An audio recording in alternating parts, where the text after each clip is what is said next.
Development Goals atau SDG, seperti pemetaan bebas terbuka, pengurangan risiko bencana, dan juga pengembangan wilayah berkelanjutan atau sustainable development ya. Nah, kalau teman-teman, mulai ngeh nih, jadi kan Lokavista ini memiliki tema SDG. Nah, ini berangkat dari, selaras dengan tujuan besar dari HOT sendiri, yaitu mengembangkan komunitas untuk mendukung adanya prinsip Sustainable Development Goals di masing-masing, komunitasnya, seperti itu ya. Kemudian saya juga sedikit mau share tentang perbedaan apa itu HOT dan apa itu OSM. Jadi sebenarnya, banyak yang masih belum familiar, jadi, biasanya tahu OSM aja dan kadang juga tahu HOT aja. Di sini saya akan kasih sedikit, pembeda. Jadi kalau HOT sendiri itu dia adalah, sebuah organisasi yang menggunakan OpenStreetMap dalam bidang kemanusiaan. Sementara untuk OSM sendiri, OSM ini merupakan sebuah platform peta digital, di seluruh dunia yang bersifat bebas dan terbuka. Secara sederhananya, teman-teman bisa membedakan bahwa HOT itu merupakan sebuah organisasi atau entitas dan, OSM sendiri merupakan sebuah platform pemetaan digital ya. Jadi nanti, ke depannya, teman-teman sudah nggak bingung lagi perbedaan antara HOT dan juga OSM. Nanti teman-teman, bagi di sini yang teman-teman yang belum familiar dengan apa itu OpenStreetMap, nanti setelah sesi ini, teman-teman akan diajarkan secara langsung, oleh Mbak Dewi dan juga Mbak Tri untuk, pengenalan OSM dan fitur-fitur apa saja yang bisa teman-teman gunakan, di dalam OpenStreetMap nanti. Kemudian, kalau teman-teman ingin mengetahui lebih lebih banyak tentang kami, tentang HOT, silakan teman-teman bisa follow, beberapa sosial media kami. Kami cukup aktif di Twitter, di Instagram, dan juga di Facebook. Silakan teman-teman bisa bergabung di sana. Dan kami juga punya YouTube, kalau misalkan nanti teman-teman setelah kegiatan ini teman-teman ingin belajar lebih banyak mengenai apa itu OpenStreetMap, silakan teman-teman buka, YouTube kami. Di sana kami menyediakan banyak sekali sumber-sumber, video untuk teman-teman bisa belajar, bagaimana cara berkontribusi dan memetakan menggunakan, OpenStreetMap, seperti itu ya. Mungkin, itu saja untuk pengenalan HOT. Nanti saya akan buka sesi tanya jawab, nanti, setelah ini, setelah sesi dari, pengenalan HOT, saya ingin langsung masuk ke bagian yang, teman-teman juga mungkin sudah tunggu-tunggu, yaitu sesi mengenai, pengenalan, Lokavista. Saya akan buka, sesi pengenalan Lokavista ini dengan, memutarkan sebuah video. Mungkin teman-teman juga sudah lihat videonya di beberapa sosial media kami. Silakan, dinikmati ya videonya.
Ya, itu adalah, video singkat, video pengenalan mengenai, apa itu Lokavista ya. Untuk, lebih jelasnya, berangkat dari video tersebut, saya akan langsung mengajak teman-teman untuk, lebih, tahu banyak mengenai apa itu Lokavista. Teman-teman bisa langsung, ikuti penjelasan saya di layar atau mungkin kalau teman-teman misalkan, ingin tahu lebih banyak, sendiri, nanti, teman-teman bisa buka websitenya di openstreetmap.id/Lokavista. Nah, nanti mungkin teman-teman dari Mbak Tri atau Mbak Dewi bisa bantu untuk share di kolom chat box untuk, link URL-nya ya. Jadi saya akan jelaskan singkat mengenai apa itu Lokavista. Sedikit latar belakang, dari adanya Lokavista ini. Jadi, Humanitarian OpenStreetMap Team sendiri di Indonesia itu sudah ada sejak tahun 2012 dan hingga saat ini, eee, kami banyak sekali terbantu oleh teman-teman dari mahasiswa dalam mengumpulkan data OSM di Indonesia. Jadi hingga tahun 2020 ini sebanyak lebih dari 28 juta bangunan itu sudah dipetakan di OSM. Begitu juga dengan jalan sudah dipetakan sebanyak lebih dari 1,5 juta jalan dipetakan di OSM di Indonesia dan juga telah dipetakan sebanyak 170.000 lebih dari 170.000 infrastruktur di Indonesia. Nah, pada tahun 2012 sampai 2016, HOT Indonesia membangun kerjasama yang sangat baik dengan beberapa kampus di Indonesia. Dan di 2017, kami juga sempat membuat kompetisi yang sifatnya itu terbuka bagi seluruh mahasiswa di seluruh Indonesia. Kalau mungkin di sini ada yang tahu, tahun 2017 kemarin kita sempat mengadakan lomba yang bertajuk University Roadshow di 2017 di mana, kompetisi itu formatnya merupakan lomba digitasi. Jadi kami memperlombakan antar kampus untuk mendigitasi, berbagai wilayah di Indonesia, kampus mana yang mendigitasi bangunan atau objek paling banyak, maka kampus tersebut yang akan memenangkan lomba. Dan kebetulan di tahun 2017 kemarin, itu, teman-teman dari Universitas Muhammadiyah Surakarta yang menjadi pemenang utamanya. Kemudian disusul oleh UGM di pemenang kedua dan, teman-teman dari ITB di pemenang ketiga. Nah, berangkat dari sana, kemudian di tahun 2020 ini kami mencoba kembali untuk merangkul, teman-teman mahasiswa dari berbagai kampus di Indonesia juga. Namun kali ini kita ingin mengadakan format lomba yang sedikit berbeda, di mana, tahun ini kita ingin mencoba, membikin format lomba, eee, tidak, berfokus dalam menambahkan data, tapi kita ingin fokus bagaimana teman-teman bisa, berkreasi untuk memanfaatkan data-data OSM yang sudah ada secara bebas untuk bisa teman-teman pakai dalam membuat, sebuah hasil yaitu berupa peta. Nah, di tahun 2020 ini format lomba tersebut kita beri nama atau kita beri tajuk, Lokavista. Lokavista ini, merupakan singkatan dari Lomba Karya Visual Peta. Sesuai dengan namanya, secara sederhana lomba ini merupakan, eee, sarana atau wadah bagi teman-teman untuk bisa berkreasi membuat peta apapun yang bersumber dari data OSM. Jadi ibaratnya nanti teman-teman di sini di lomba ini teman-teman akan ditantang untuk, bisa berkreasi sekreatif mungkin untuk bisa membuat, peta yang yang bagus, yang kreatif, untuk bisa memenangkan, kompetisi ini, ya. Di, Lokavista sendiri itu di tahun ini kita memiliki tema sesuai dengan, visi besar dari HOT sendiri. Kita ingin mengedepankan bagaimana pemanfaatan data OSM dalam mendukung Sustainable Development Goals atau SDG melalui pembuatan peta digital berbasis web dan juga berbasis desktop. Nah, tema-tema kegiatan ini ada 8 tema yang bisa teman-teman ambil di sini. 8 tema yang kita ambil ini mulai dari, lingkungan, dari energi bersih, dari transportasi, kemudian juga pengurangan bencana dan mungkin, tema yang sedang hangat sekarang, teman-teman bisa mengambil tema public health yang bersinggungan langsung dengan, tema COVID-19. Untuk tema seperti itu, dan kemudian saya akan sedikit bahas mengenai kategori perlombaannya. Tadi saya sudah sedikit menyinggung bahwa, perlombaan ini secara sederhananya adalah teman-teman diajak untuk lomba bikin peta, namun di sini kita memiliki 2 kategori peta yang harus teman-teman buat. Kategori pertama, teman-teman diwajibkan untuk berkompetisi, dalam membuat, peta berbasis WebGIS. Yang kedua, teman-teman, bisa memilih kategori untuk membuat peta digital secara, desktop atau berbasis, offline menggunakan, software bebas terbuka open source, QGIS ya. Jadi, mungkin beberapa teman-teman di sini yang berasal dari keilmuan geografi atau yang berkaitan dengan pemetaan, teman-teman sudah familiar nih dengan, kedua jenis peta ini nih. Nah, kedua peta ini bisa teman-teman pilih salah satu untuk bisa teman-teman ikuti dan teman-teman lombakan di Lokavista 2020. Saya akan coba sedikit, memberikan, contoh ya. Ini merupakan contoh peta WebGIS. Jadi kalau teman-teman tahu kan peta WebGIS dia lebih interaktif ya sifatnya. Kemudian dan juga peta web di sini juga dia sifatnya online. Kemudian kalau untuk peta desktop, contohnya seperti ini. Mungkin teman-teman juga udah cukup familiar ya dengan bentuk peta seperti ini. Nah, ini salah satu contoh peta yang bisa teman-teman buat, lalu bisa teman-teman lombakan nanti. Tentunya sesuai dengan kreativitas dan tema-tema yang teman-teman pilih nanti ya. Itu untuk kategorinya. Kemudian masuk ke timeline. Sebenarnya untuk timeline kegiatan kita bagi menjadi beberapa babak. Untuk babak registrasi sudah kita buka dari kemarin tanggal 21 September dan rencananya akan berakhir dan ditutup pada tanggal 4 Oktober. Kemudian di sela-sela masa registrasi itu kita juga mencoba membuat sebuah media, sebuah wadah di mana teman-teman bisa melakukan tanya jawab di sini di webinar ini pada hari ini. Kemudian setelah registrasi nanti teman-teman wajib mengirimkan hasil karya yang sudah teman-teman godok, yang sudah teman-teman pikirkan idenya secara matang, teman-teman bisa kirimkan hasilnya di babak submission nanti pada tanggal 5 sampai pada tanggal 5 Oktober sampai tanggal 1 November 2020. Jadi teman-teman punya sekitar dari babak registrasi kan registrasi sekitar 2 minggu, kemudian babak submission juga sekitar 4 minggu, teman-teman punya sekitar 1 bulan lebih untuk teman-teman bisa mulai menggarap idenya, mematangkan idenya, dan juga teman-teman bisa merealisasikan ide tersebut ke dalam sebuah peta. Nantinya setelah tanggal 1 November nanti, teman-teman udah nggak bisa lagi mengubah-ubah petanya, karena nanti akan sudah masuk ke sesi penilaian yang seluruhnya akan dinilai oleh tim dari Hot Indonesia, di mana penilaiannya itu nanti akan berlangsung dari tanggal 2 November sampai 20 November 2020.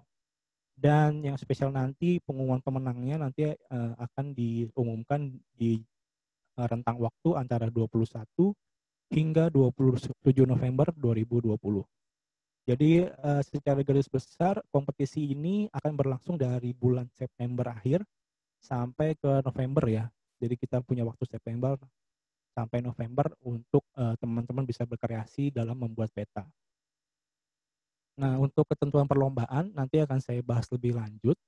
Saya akan masuk ke hadiah dulu ya. Jadi untuk kompetisi ini karena teman-teman sudah memikirkan ide, teman-teman sudah berpikir bagaimana cara menuangkan ide-ide pemetaan yang lebih kreatif.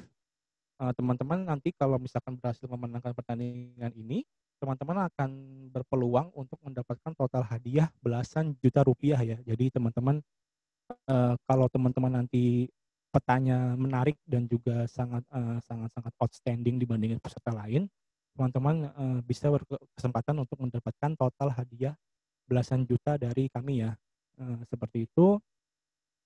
Dan seperti itu nanti, kemudian setelah itu saya di sini akan coba membahas sedikit mengenai teknis perlombaannya, terutama tentang ketentuan perlombaannya, karena kemarin banyak juga yang bertanya di sesi Q&A di Instagram kemarin.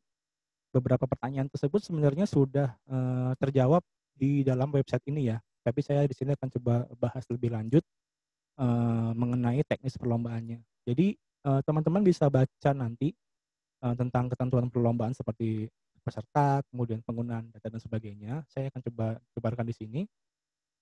Pada intinya teman-teman di sini harus mendaftar perlombaan ini secara beregu ya, secara tim, di mana timnya itu terdiri dari 2 sampai 3 orang. Kemudian timnya ini anggotanya boleh berasal dari berbagai kampus dan berbagai jurusan yang berbeda.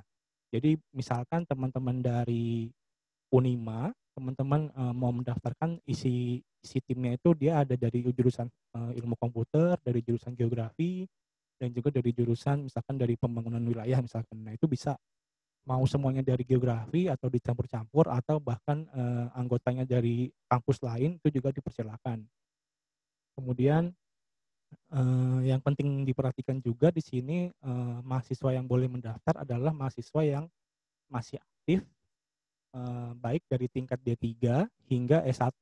Jadi kemarin juga sempat ada yang nanya, Kak, misalkan kalau saya salah satunya anggotanya berasal dari S2 gimana? Jawabannya, mohon maaf, tidak bisa untuk berkompetisi karena kita mewajibkan untuk, yang bisa ikut adalah dari D3 sampai S1. Kemudian poin berikutnya yang penting juga adalah setiap peserta hanya boleh mendaftarkan dirinya dalam satu tim yang sama. Jadi kemarin juga ada yang nanya, "Kak, boleh nggak saya daftar, misalkan nama saya Dido, tapi saya daftar di 4 tim yang berbeda?" Itu jawabannya nggak boleh, karena masing-masing, orang hanya bisa mendaftarkan, 1 kali di dalam tim yang sama. Kemudian peserta juga hanya boleh mengikuti dan mendaftarkan diri pada salah satu tipe kategori peta. Teman-teman bisa pilih antara WebGIS atau desktop ya. Kemudian yang paling penting juga karena kita sesuai dengan, tema besar lombanya, teman-teman di sini harus memiliki akun OpenStreetMap ya. Kemudian juga teman-teman harus juga tahu dan memahami bagaimana cara menggunakan data OSM. Kemudian, teman-teman juga wajib mengetahui dasar-dasar mengenai SIG dalam pemetaan. Kemudian, nanti, berbagai syarat-syarat lain seperti dokumen, bukti identitas teman-teman juga bisa lampirkan pada saat babak registrasi nanti. Mungkin itu untuk teknis perlombaan dari sisi peserta. Kemudian saya juga mau membahas sekilas nih tentang, dari sisi bagaimana data yang boleh digunakan dalam pemetaan ini, ya. Jadi kemarin juga banyak yang nanya data-datanya itu, boleh dari sumber lain nggak, Kak? Jawabannya boleh.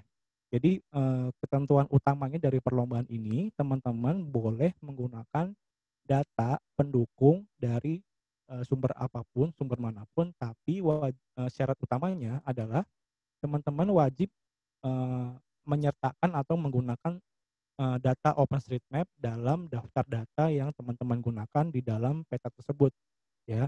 Jadi misalkan nanti teman-teman registrasi, kemudian teman-teman kirimkan peta, tapi nanti ternyata setelah kita cek, data-datanya itu nggak ada data OSM, mau sebagus apapun petanya, kita nggak akan bisa jadikan, peta tersebut menjadi pemenang, karena kita wajib menggunakan data OSM di dalam, pembuatan petanya. Nah, kemudian untuk data-data pendukung, itu teman-teman juga silakan boleh boleh banget untuk menyertakan data pendukung dari, sumber lain selama, data-data tersebut, memang, sifatnya itu open source, terbuka dan memiliki, izin penggunaan, untuk bisa digunakan dalam peta teman-teman ya. Jadi, selama teman-teman punya izin dan punya lisensi untuk menggunakan datanya, teman-teman silakan bebas untuk menggunakan data pendukung dari sumber manapun, gitu. Secara teknis, ini salah satu poin yang penting juga, peserta tidak boleh melakukan import data atau mengupload data tambahan apapun ke dalam OSM. Jadi misalkan ada peserta yang, saya punya data bangunan dari PUPR nih, saya pengen import datanya ke OSM, terus saya download lagi dari OSM. Nah, itu jawabannya nggak boleh, karena apabila teman-teman melakukan seperti itu dan ketahuan, teman-teman langsung diskualifikasi dari perlombaan. Kemudian poin berikutnya, eee, jika teman-teman memilih, pemetaan berbasis WebGIS, teman-teman bisa memilih salah satu atau gabungan dari platform, web mapping atau WebGIS yang bebas dan terbuka open source. Contohnya misalkan teman-teman di sini tahu, ada Leaflet, itu bisa teman-teman pakai untuk, eee platform WebGIS-nya, yang penting di sini sifatnya dia open source atau gratis. Kemudian kalau teman-teman memilih kategori perlombaan di peta desktop atau peta offline, teman-teman di sini hanya dapat menggunakan software atau aplikasi Quantum GIS atau QGIS ya. Karena QGIS itu dia salah satu, platform pembuatan peta, pengolahan peta yang sifatnya open source juga gratis. Jadi teman-teman di sini kalau teman-teman ingin bergabung dalam kategori desktop, teman-teman hanya bisa menggunakan software Quantum GIS ya, baik versi 2 maupun versi 3. Kemudian, teman-teman juga bebas dapat memilih lokasi yang diinginkan untuk melakukan visualisasi peta. Jadi misalkan, teman-teman dari Sukoharjo misalkan mereka mau memetakan di, Malang atau misalkan di luar Jawa pun mereka nggak masalah selama mereka bisa, memvisualisasi datanya secara tepat. Kemudian misalkan nanti teman-teman mau memetakan di daerah tertentu, tapi di daerah tersebut belum ada data OSM-nya. Nah, teman-teman juga dapat, melakukan digitasi dan menambahkan data ke dalam server OSM. Nah, kalau teman-teman melakukan hal tersebut, kalau teman-teman melakukan digitasi dalam OSM, teman-teman nanti akan mendapatkan nilai lebih atau nilai tambahan pada saat penilaian, perlombaan nanti ya, gitu. Ini nomor 8 juga sama, peserta nggak boleh untuk, upload data ke dalam OSM, kalau terbukti nanti langsung didiskualifikasi ya. Dan nanti, data data OSM nanti dapat di-download secara gratis. Nah, nanti di sesi setelah ini kita akan belajar bagaimana caranya, untuk mendapatkan data OSM secara gratis. Nah, untuk tata tertib perlombaan teman-teman bisa baca, intinya, poin penting yang harus diperhatikan di sini, nanti teman-teman harus, mengirimkan ide original mungkin ya, teman-teman harus mengirimkan ide yang original, tidak boleh, copy paste atau duplikasi dari karya milik orang lain. Kemudian juga teman-teman harus perhatikan, kesesuaian tema yang sudah kita berikan. Jadi, teman-teman wajib, membuat peta sesuai dengan tema yang sudah kita berikan di awal ya, gitu. Kemudian, jika terjadi kecurangan nanti, peserta akan didiskualifikasi dan tidak dapat mengikuti kegiatan event lain yang diadakan oleh HOT Indonesia, seperti itu. Kemudian nanti untuk penggunaan teks, nanti kita akan belajar, secara lebih lanjut mengenai apa itu teks dalam OSM. Untuk ketentuan perlombaan seperti itu. Sekarang saya akan coba sedikit, menjelaskan juga tentang, tahap-tahapan perlombaan ya. Seperti yang tadi saya sudah bilang, babak-babak dalam perlombaan ini dibagi menjadi beberapa, tahapan. Jadi, secara garis besar, di sini hanya ada 2 babak yang harus teman-teman, ikuti. Yang pertama, teman-teman harus melakukan registrasi. Dari babak registrasi ini teman-teman nanti cukup, mengirimkan, eee, identitas tim, kemudian nama dan sebagainya, kemudian berkas-berkas nanti ini akan diajarkan, didemonstrasikan untuk mengirimkannya seperti apa. Setelah registrasi, nanti teman-teman akan melalui babak submission. Nah, di babak submission ini adalah, babak yang cukup penting ya. Kenapa penting? Karena di babak submission ini, masing-masing tim harus sudah mengirimkan hasil karya pemetaan yang sesuai dengan apa yang telah mereka cantumkan di babak registrasi. Jadi apa yang mereka tulis di babak registrasi, itulah yang harus mereka realisasikan di babak submission nanti. Di babak submission nanti teman-teman nggak, secara sederhana mengirimkan, hasil petanya aja ya. Teman-teman harus mengirimkan, beberapa, dokumen pendukung selain hasil karyanya. Teman-teman juga harus mengirimkan, 2 jenis dokumen pendukung. Pertama, teman-teman harus mengirimkan, video yang berisi, eee, presentasi dari, hasil produk atau hasil peta yang sudah teman-teman buat. Di sini di website, openstreetmap.id/lokavista, kami sudah menyediakan contoh-contoh video yang bisa teman-teman jadikan referensi untuk pembuatan, video hasil penjelasan karyanya. Dan sekali lagi, apapun yang ada di sini, ini tidak menjadi, patokan, ini hanya sekedar menjadi referensi untuk pembuatan videonya nanti.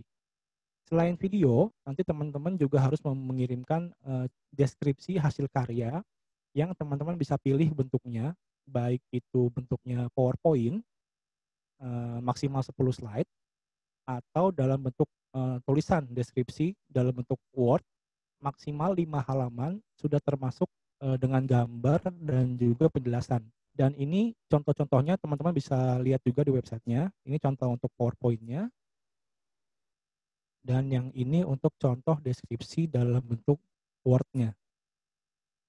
Jadi kenapa kita minta, jadi, saya rekap dulu ya, untuk babak registrasi, teman-teman cukup mendaftarkan nama tim dan juga ide pemetaannya. Kemudian di babak submission nanti teman-teman wajib mengirimkan 3 jenis, file ya. Yang pertama hasil karya akhirnya, yaitu petanya sendiri. Kemudian selain peta hasil akhirnya, teman-teman juga wajib mengirimkan dokumen pendukung yaitu video dan hasil deskripsi karyanya, ya. Jadi ada 3 file, 3 dokumen yang nanti akan teman-teman kirimkan dalam babak, submission nanti, seperti itu. Dan nanti untuk contoh-contohnya teman-teman bisa langsung lihat sendiri di, website ini. Dan nanti setelah teman-teman, mengirimkan di babak submission nanti, teman-teman tinggal tunggu, hasilnya dan nanti akan kita umumkan di babak di sorry, di akhir November 2020. Nah, kemudian masuk ke kriteria penilaian nih, Kak, apa aja sih, komponen-komponen nilai yang harus, diperhatikan pada saat kita membuat peta nanti? Nah, untuk penilaiannya sendiri, itu kita ada beberapa komponen yang dinilai, ada 4, ada output, ada kekayaan informasi, ada kompleksitas ide, dan juga ada akurasi data OSM. Poin yang paling besar di sini adalah output, di mana output itu maksudnya adalah, eee, sejauh mana teman-teman bisa menampilkan atau memvisualisasikan data, secara lebih, interaktif kepada, pengguna lah misalkan. Kita akan di sini di output akan menilai sejauh mana, teman-teman bisa memvisualisasikan data dengan baik. Kemudian di kekayaan informasi, ini teman-teman akan dinilai, sejauh mana teman-teman bisa mengkompilasi berbagai data untuk bisa dijadikan, ke dalam satu produk peta akhir.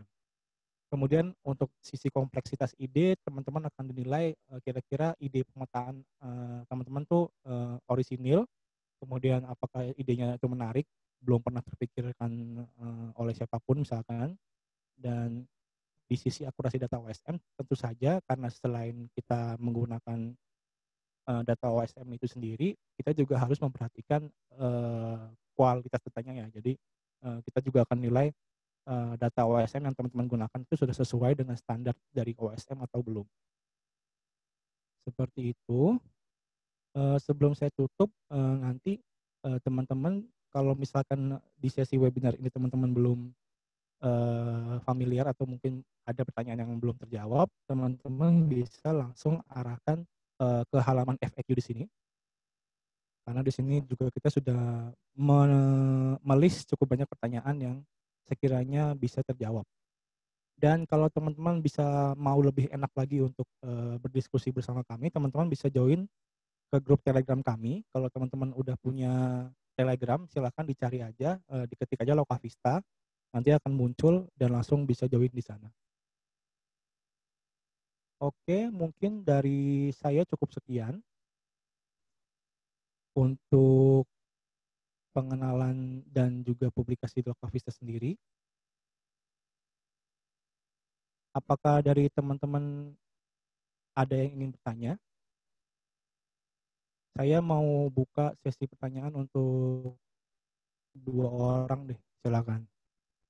Kalau ada yang mau bertanya atau mungkin nanti di sesi akhir webinar ini kita juga ada sesi Q&A, bisa bertanya di sana. Saya mau buka untuk 2 orang, silakan.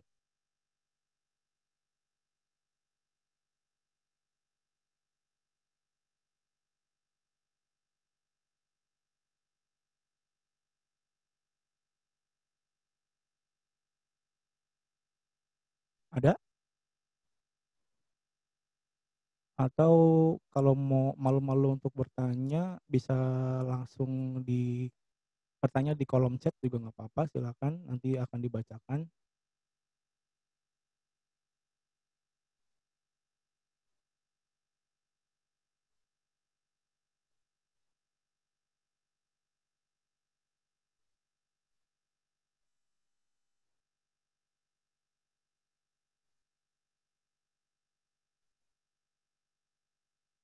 Oke, kalau mungkin belum ada yang mau bertanya ya? Ada Oh, ada. satu nih Mas Dido. Ya, dari Rafif Fadil. Dia bertanya, Kak, berarti ini juga menganalisis kan ya, nggak cuma visualisasi? Iya, betul. Jadi sebenarnya, apakah perlu menganalisis atau enggak, jawabannya ya tergantung dari, tema peta yang kalian pilih. kalau tema kalian perlu misalkan ada step-step analisis, misalkan analisis kesesuaian wilayah atau analisis buffer dan sebagainya, silakan teman-teman gunakan seluruh teknik atau ilmu yang teman-teman dapatkan di perkuliahan sampai nanti hasilnya teman-teman bisa menghasilkan sebuah visualisasi peta yang bagus lah istilahnya gitu. Dan nanti kalau teman-teman juga melakukan analisis di dalam pembuatan petanya, teman-teman juga harus cantumkan deskripsi analisis itu di dalam dokumen pendukung pada saat babak submission nanti gitu. Jadi ibaratnya untuk Raffi Fadil dan juga untuk teman-teman lain, semakin rumit petanya itu juga semakin bagus karena juga nanti akan memberikan nilai lebih karena kita selain melihat dari visualisasinya juga kita akan melihat dari proses pembuatan petanya itu sendiri seperti apa gitu. Semoga menjawab ya dari Raffi Fadil. Terima kasih banyak Kak, sama-sama. Mau nambahin sedikit Mas Dido? Iya. Ya, jadi untuk analisis ya balik lagi ke teman-teman apakah perlu membutuhkan analisis untuk petanya itu untuk output petanya, dan semakin rumit analisisnya nanti nilai di kompleksitasnya itu juga akan semakin besar. Jadi kan kita ada 4 kriteria ya untuk penilaiannya. Nah, nanti kalau semakin rumit analisisnya uh, di yang kriteria kompleksitas itu akan semakin besar. Seperti itu. Oke, terima kasih Mbak Tri. Ada lagi pertanyaan dari M. Amin Sunarhadi dari Univet Bantara. Boleh share screen lagi untuk ketentuan lombanya, tadi ketinggalan. Boleh. Ini untuk ketentuan perlombanya seperti ini ya. Atau kamu juga bisa langsung baca secara lebih jelas. Itu silahkan dibuka di openstreetmap.id /Lokavista. Ya, itu Mbak Dewi sudah menuliskan websitenya di chatbox ya. Silakan bagi teman-teman, bagi Amin Sunarhadi dari Univet Bantara, kalau mau baca-baca lebih lanjut dan juga teman-teman yang lain silakan dibaca-baca lagi. Sebenarnya untuk ketentuan lomba nggak terlalu rumit ya, teman-teman cukup bikin tim yang isinya mahasiswa aktif, bebas, boleh gabungan dari berbagai kampus, berbagai jurusan.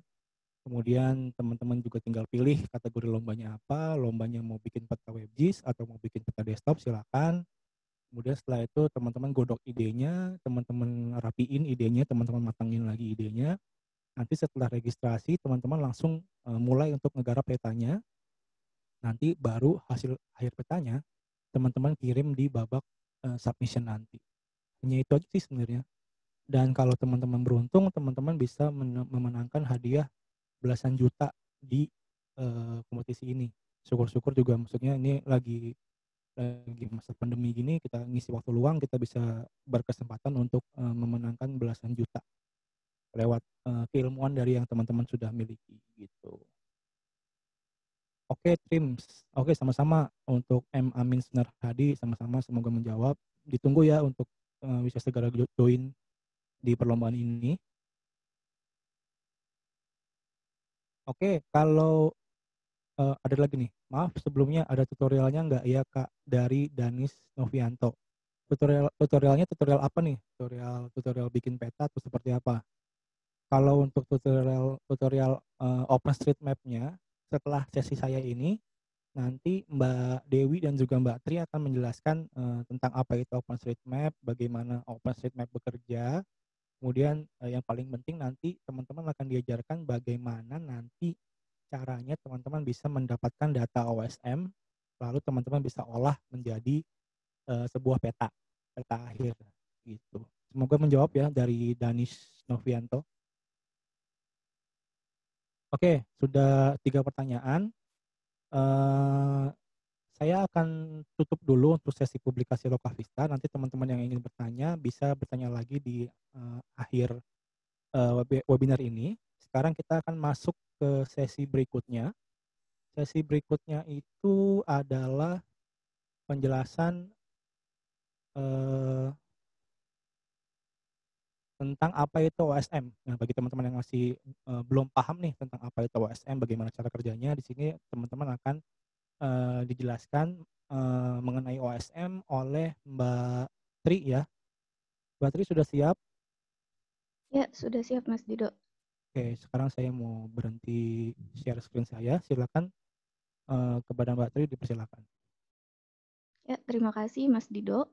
Selamat siang teman-teman, perkenalkan saya Tri Selasa dari Hot Indonesia. Pada sesi kali ini saya akan memberikan overview nih tentang OpenStreetMap. Kan tadi salah satu syarat lombanya itu adalah mengetahui dan memahami penggunaan data OSM. Nah, semoga setelah mengikuti webinar ini teman-teman jadi paham nih tentang OSM itu apa. Ya, pada sesi ini saya akan menjelaskan apa itu OpenStreetMap, mengapa memilih OpenStreetMap, serta pemanfaatan data OpenStreetMap. Ya, yang pertama apa itu OpenStreetMap? Jadi ada 4 poin utama yaitu peta, bebas, gratis, dan terbuka. Jadi OpenStreetMap itu adalah platform peta digital seluruh dunia yang bersifat bebas, gratis, dan terbuka. Perbedaan yang mendasar dari OSM dengan peta digital lain adalah OSM ini benar-benar membebaskan penggunanya untuk menggunakan atau mengedit serta menambahkan data di OSM.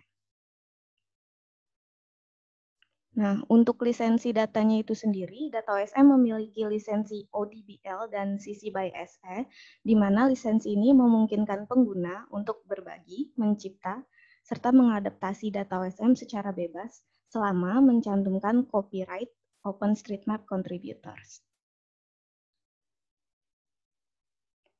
Nah, ada 3 jenis objek yang dapat dipetakan di OpenStreetMap. Yang pertama itu ada titik. Nah, titik ini biasanya digunakan untuk memetakan fasilitas umum serta nama daerah. Yang kedua ada garis. Garis ini biasanya digunakan untuk memetakan jalan, sungai, serta rel kereta api. Yang terakhir ada poligon. Poligon biasanya digunakan untuk memetakan bangunan, taman, danau, serta land use. Nah, kenapa sih memilih OSM? Kenapa nggak pilih commercial mapping service seperti Google Maps atau Apple Maps? Nah, OpenStreetMap ini yang pertama gratis. Jadi, kalau teman-teman menggunakan data OpenStreetMap, teman-teman tidak akan dikenakan biaya sepeser pun untuk menggunakan atau mengedit data OSM. Cukup bermodalkan internet dan laptop atau komputer untuk mengakses data OSM. Yang kedua, data OSM ini kaya, akurat, serta terupdate. Data OSM relatif cukup update, namun keterbaruan data OSM sangat bergantung pada keaktifan dari pengguna di wilayah atau daerah itu. Yang ketiga, menggunakan data OSM, teman-teman dapat bebas mengkostumisasi peta sesuai dengan kebutuhan teman-teman. Dan yang terakhir, data OSM ini sangat mudah digunakan. Jadi siapa saja dapat menggunakan data OSM walaupun tidak memiliki background geografi. Nah, untuk menambahkan informasi pada data OSM, baik itu menambahkan objek baru atau melengkapi informasi ke objek yang sudah ada, teman-teman bisa menggambar objeknya atau mengedit objek yang sudah ada, lalu menambahkan informasi mengenai objek tersebut. Nah, informasi yang ditambahkan ke objek pada data OSM sudah distandarisasi agar seragam dan informasi di seluruh dunia ini tidak berbeda-beda formatnya. Jadi misalnya di Indonesia metain rumah sakit, terus dinamain dikasih tag atau kasih informasi kalau ini rumah sakit kan. Kalau kita tuliskan di dalam bahasa Indonesia di pengguna OSM di belahan dunia lain kan, misalnya dari Afrika atau dari Amerika itu kan nggak paham kan apa ini rumah sakit. Nah, makanya itu kita menstandarisasi informasi yang ditambahkan di OSM supaya seragam dan supaya semua kontributor atau pengguna data OSM ini paham nih untuk data-data yang atau objek-objek yang dipetakan. Nah, daftar informasi yang distandarisasi ini bisa teman-teman lihat di halaman Wiki OpenStreetMap Indonesian Tagging Guidelines, namun ini agak lama dibukanya, tapi jangan khawatir, kita udah menyimpannya sebagai file PDF yang dapat diunduh di folder materi yang sudah di-share sebelumnya. Nah, kalau di sini kita lihat salah satu contohnya ada Bogor Medical Center ya. Kalau kita lihat ini Bogor Medical Center ada 4 informasi yang sudah dipetakan di OpenStreetMap. Yaitu yang pertama ada alamat nih, ADDR full, itu alamatnya si BMC, Bogor Medical Center. Terus yang kedua juga ada informasi bahwa jenis amenitas objek ini adalah rumah sakit atau hospital. Yang ketiga ada informasi nama dari objek tersebut yaitu Bogor Medical Center. Dan yang terakhir itu ada informasi jenis rumah sakitnya yaitu swasta atau private. Nah, informasi dari sebuah objek di OpenStreetMap itu disebut tag. Nah, tag ini terdiri dari sepasang kata yaitu key dan value. Jadi key itu informasi umumnya, value itu informasi spesifik. Jadi key itu kategori informasi umum dari objek. Seperti contohnya di sini untuk nama objek key-nya name. Ya, untuk dia menjelaskan dia adalah fasilitas umum, kita pakai key-nya amenity. Nah, sedangkan value-nya itu adalah informasi spesifik yang menjelaskan key atau informasi umum yang sebelumnya sudah dikasih atau dipilih. Contohnya di sini dari name itu value-nya sesuai dengan nama objeknya yaitu Rumah Sakit Pondok Indah. Terus untuk amenity-nya sesuai dengan objeknya karena ini jenisnya rumah sakit, kita pilih untuk value dari amenity-nya adalah hospital. Nah, key dan value ini sudah distandarisasi oleh OSM dan dapat dilihat di halaman Wiki OSM. Coba kita lihat. Jadi tadi teman-teman sudah kita share untuk bahan-bahan hari ini dan salah satunya itu adalah PDF dari halaman OSM Wiki. Ya, ini kalau dibuka di wiki aslinya itu agak lama.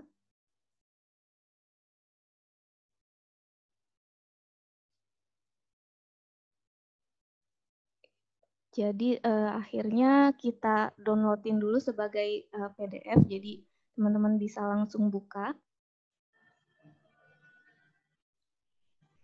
Nah, di sini banyak jenis-jenis objek yang bisa dipetakan beserta key dan value-nya. Jadi kalau teman-teman bingung, oh saya mau metain puskesmas nih, key dan value-nya apa ya? Nah, teman-teman bisa mengarahkan ke kesehatan ya, objek, titik, dan poligon, terus ke kesehatan. Scroll down.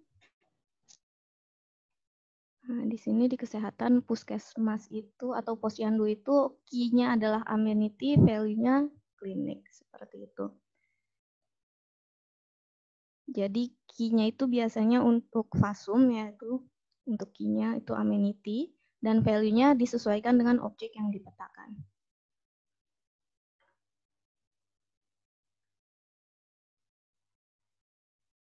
Oke, itu untuk key dan value. Sekarang mari kita memulai. Ya, sekarang kita masuk ke pemanfaatan data OpenStreetMap. Nah, untuk apa aja sih ini data OSM digunakan? Nah, yang pertama ini salah satunya OSM dapat digunakan untuk melakukan pemetaan wilayah. Beberapa tahun yang lalu, OSM digunakan sebagai platform untuk melakukan pemetaan detail di Kota Semarang, Surabaya, dan Jakarta. Data yang dikumpulkan antara lain ada infrastruktur, batas wilayah, dan titik evakuasi. Nah, ini dilakukan oleh 25 orang, dan mereka berhasil memetakan sejumlah objek yang teman-teman bisa lihat statistiknya di slide. Dan ini adalah hasil akhir pemetaan detail yang tadi. Ini kita cetak dan kemudian kita sebarkan ke setiap kelurahan di 3 kota tersebut. Yang kedua, OpenStreetMap juga kita dapat memetakan suatu wilayah secara bersama-sama dan dilakukan oleh banyak orang. Nah, ini contohnya menggunakan Tasking Manager. Jadi Tasking Manager ini membagi area pemetaan yang segitu besarnya menjadi banyak grid, sehingga kita dapat memetakan area pemetaan tersebut dan bisa menyelesaikan memetakan seluruh area pemetaan dengan lebih cepat. Dan ini biasanya digunakan untuk respon kebencanaan. Dan yang terakhir untuk pemetaan kebencanaan. Nah, ini contohnya kita gunakan untuk bencana gempa atau likuifaksi di Palu beberapa tahun yang lalu ya. Karena OSM memang sudah cukup sering digunakan untuk pemetaan respon bencana. Dan di sini kita membuat peta bangunan dan jalan terdampak likuifaksi di Balaroa, dan di sini kita membantu BNPB dalam menyediakan data wilayah terdampak likuifaksi Palu. Oke, nah itu saja untuk pengenalan OSM. Nah, gimana cara memulainya untuk memulai pertama kali menggunakan OSM? Nah, teman-teman bisa pergi ke osm.org atau openstreetmap.org. Nah, itu singkatannya aja osm.org. Nanti akan langsung direct teman-teman ke openstreetmap.org. Nanti tampilannya akan seperti ini. Nah, untuk navigasi peta, teman-teman bisa zoom in dan zoom out menggunakan tanda plus and minus ini di sebelah kanan atas. Atau teman-teman bisa pakai scroll button untuk scroll up itu untuk zoom in, scroll down untuk zoom out. Teman-teman juga bisa menggunakan fitur show my location di sini, tapi pastikan teman-teman berada di HTTPS, di URL-nya itu HTTPS atau secure. Gitu. Jadi untuk menggunakan show my location ini, teman-teman bisa menggunakan HTTPS, karena kalau HTTP aja dia nggak akan memunculkan lokasi teman-teman ada di mana. Seperti itu. Terus teman-teman juga bisa mencari lokasi menggunakan search box di pojok kiri atas. Ini bisa nyari nama daerah atau nama kota tertentu, atau nama objek tertentu. Misal saya cari kota Jakarta. Oke, nanti ada beberapa pilihan. Silakan pilih salah satu. Ini untuk administrasi kota Jakarta ya, bersama Pulau Seribu juga. Nah, misalnya mau cari juga nama objek. Rumah sakit Pondok Indah. Nah, ini kan ada dua nih. Nah, ini bisa pilih salah satu. Ada yang di Puri Indah, ada yang di Pondok Indah. Nah, bisa pilih salah satu. Nah, setelah dipilih, nanti teman-teman bisa melihat informasi dari si objek tersebut. Kalau di sini RSPI itu ada cukup banyak ya informasinya. Ada address, ada dia menunjukkan bahwa ini adalah rumah sakit, ini adalah bangunan rumah sakit, terus kondisi bangunannya bagus, terus ada berapa tingkat, terus jenis atapnya apa, namanya, terus ini jenis rumah sakitnya private atau swasta, dan juga ada sumbernya dari survei 2017. Itu untuk melihat informasi objek di OSM. Nah, jadi ini key yang tadi, atau informasi umumnya, dan ini value-nya, atau informasi khususnya. Terus, teman-teman juga bisa men-share ini, menggunakan share link. Di sini ada di kanan teman-teman ada tombol share. Nah, di situ juga bisa men-share yang ada ditampilkan di peta sini. Dan teman-teman juga bisa menambahkan marker. Misalnya mau ketemuan nih di masjid dekat rumah sakit Pondok Indah. Oh ya udah pakai markernya, terus tinggal di copy linknya. Link yang ini, atau bisa juga pakai yang short link.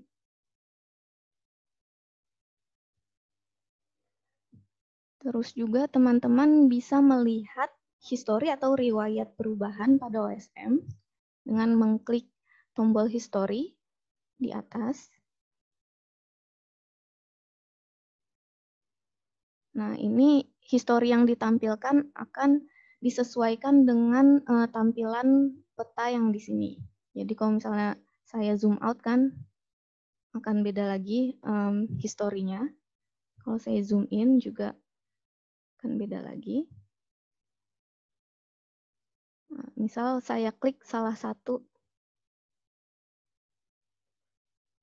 Changset. Nah, Changset ini adalah satu ketika teman-teman menyimpan perubahan itu satu kali simpan perubahan itu namanya Changset. Nah, di sini kalau teman-teman buka Changsetnya itu akan ada beberapa keterangan yang ditampilkan seperti komentar Changset. Di sini add lift gate, dia menambahkan gate atau portal ya, bahasa Indonesianya lift gate. Ini untuk komentar Changset, terus ada keterangan waktu uploadnya, about 1 hour ago, sekitar 1 jam yang lalu. Terus ada juga username yang mengeditnya, yang menyimpan perubahan ini, yaitu di sini Mutia Putri Utami. Terus ada keterangan juga nomor unit Changsetnya.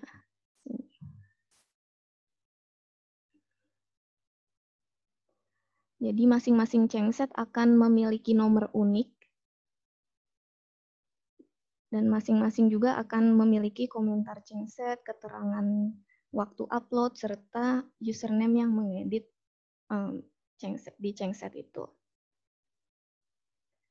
Nah, terus gimana kalau saya mau membuat akun OSM? Nah, kalau mau membuat akun OSM, teman-teman bisa langsung klik sign up di sini. Ya, nanti tinggal mengisi semua ini, email, display name, password, terus sign up.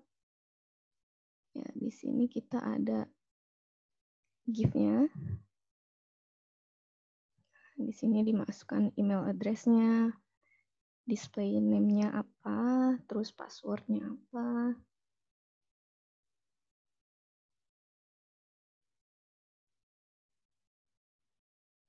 Di situ klik sign up, terus country of residence, rest of the world, karena di sini nggak ada Indonesia, ya udah klik aja rest of the world.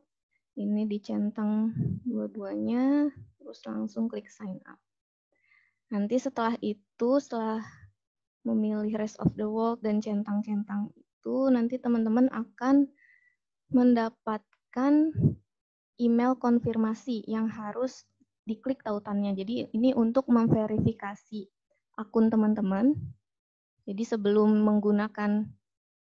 teman-teman bisa menggunakan akun OSM teman-teman harus memverifikasi akun teman-teman dulu. Caranya gimana? Jadi setelah klik sign up tadi, teman-teman akan dikirimkan email kurang lebih seperti ini. Nanti teman-teman tinggal klik aja link yang dikasih di email tersebut. Di situ udah siap digunakan. Nah, konsep dasar atribut OSM seperti yang tadi sudah saya sampaikan. Jadi ketika teman-teman menggambar objek, maupun itu titik, atau garis, atau poligon, teman-teman harus nambahin informasi mengenai objek tersebut. Misalnya seperti jenis objeknya, nama objeknya, atau alamatnya, atau informasi pendukung lainnya. Kenapa? Karena kalau misalnya kita cuma metain titik aja, atau garis aja, atau poligon aja, tanpa ada informasi, nanti orang lain nggak tahu dong titik itu apa, garis itu apa, poligon itu apa, ya kan? Jadi kayak kita metain sia-sia gitu, karena cuma sebuah titik atau sebuah garis atau sebuah poligon yang nggak ada informasi apa-apa. Jadi kalau menambahkan data di OSM, teman-teman harus menambahkan informasi dari objek tersebut. Nah, nambahinnya itu menggunakan namanya yang tadi ya, tag yang berisi key dan value. Nah, key-nya itu kategori informasi umum dari objek tersebut, dan value-nya itu adalah informasi spesifik yang menjelaskan dari si key yang tadi atau informasi umum yang tadi. Misalnya ada fasilitas umum rumah sakit. Nah, key-nya dia amenity, value-nya hospital. Seperti itu.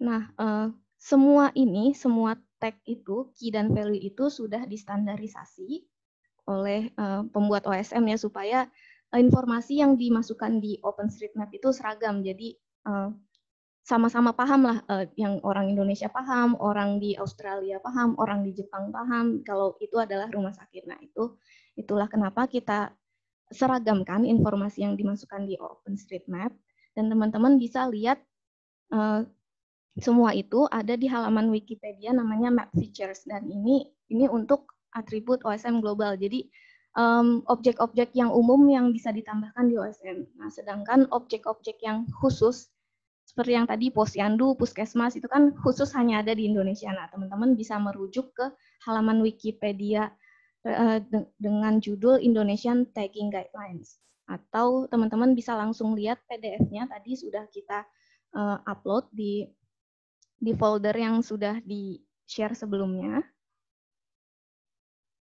Oke, segitu aja dari saya untuk pengenalan OpenStreetMap serta tag atau informasi yang ditambahkan di OSM.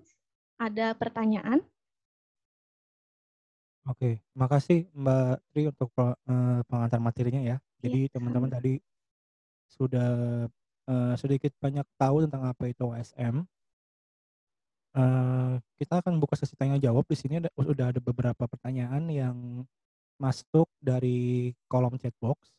Tadi ada pertanyaan dari Fadil Nurjailani ya. Izin bertanya Kak, saya mahasiswa tingkat akhir yang sudah sidang, tapi belum wisuda. Apakah masih boleh ikut lombanya?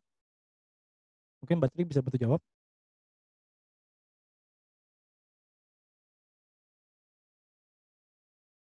Halo, Mbak Tri? Iya, iya. Oh, sorry, saya ke-mute ya tadi. Ya, Mas Dido. Ya, Ya, kalau misalnya di keterangan apa tuh kan ada, kalau di mahasiswa ada website yang bisa login pakai akunnya ya. Dan kalau di situ keterangannya masih mahasiswa aktif sih masih boleh ikut. oke. Jadi Ya. jawabannya selama status mahasiswa teman-teman di apa ya, biasanya di situs KRS atau di situs mahasiswa aktif teman-teman itu statusnya masih dinyatakan aktif, teman-teman masih dipersilakan dan bisa berkompetisi di dalam perlombaan ini. Jadi silakan ya Fadil Nurjailani, kalau misalkan statusnya masih aktif silakan bisa bergabung dalam kompetisi ini. Semoga menjawab. Kemudian ada lagi nih pertanyaan dari Mas Teddy Restiandi.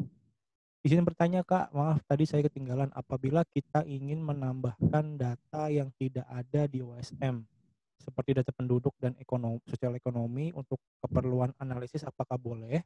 Kemudian untuk data spasial, bagaimana apabila data yang didapat dari OSM berbeda dengan existing sekarang? Mungkin bisa dibantu jawab antara Mbak Tri atau Mbak Dewi, mungkin silakan. Ya, saya mungkin mau bantu jawab. Ya, terima kasih tadi dari Teddy ya yang sudah Ya, mengajukan pertanyaan. Oke, sebenarnya tadi yang perlu ditekankan juga bahwa data OpenStreetMap, data yang diupload ke dalam OpenStreetMap sifatnya ini harus bersifat publik ya. Jadi misalkan data kependudukan itu contohnya seperti nama kakak, nomor KTP, dan lain sebagainya. Data-data yang bersifat pribadi atau privacy seperti itu tidak boleh diupload ke dalam OSM. Nah, ini mungkin saya perlu tahu dulu nih, data-data kependudukannya dan sosial ekonomi itu seperti apa contohnya.